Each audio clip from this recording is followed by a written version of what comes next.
ჩემი პირველი ფილმი, რომელიც ინსტიტუტში გადავიღე, ხმელიციფელი, ასეთი ფილმი მქონდა მე. როდესაც მე უთხარი, რომ აი ბიჭებო, მე უნდა გადავიღო ხმელიციფელი.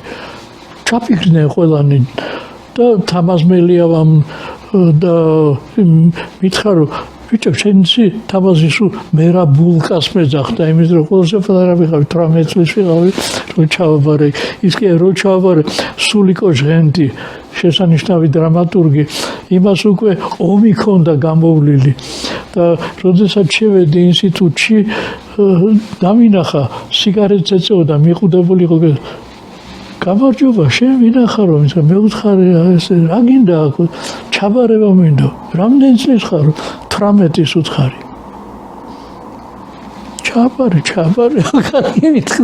მაგრამ ძალიან ისე დარჩა. ხო და რო უთხარი ამ ხმელწიფელზე, თამაზმა მითხრა, რომ კაცო, ხე არის და როგორ უნდა ალაპარაკო ეს ხე?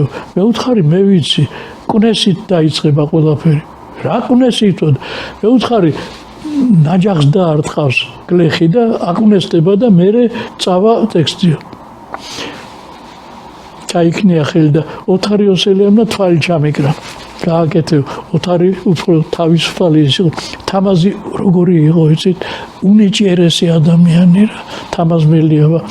მოგიხსენება, თეთრი ქარავანი ერთად გადაიღეს მაგათ და შემდეგ ადრე გარდაიცვალა თამაზ.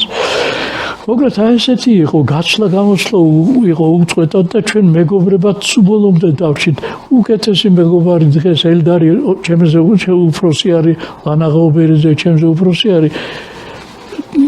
ჩემი მეგობრები სულ წავიდნენ, აი დავრჩით რამდენიმე ადამიანი ჯერჯერ.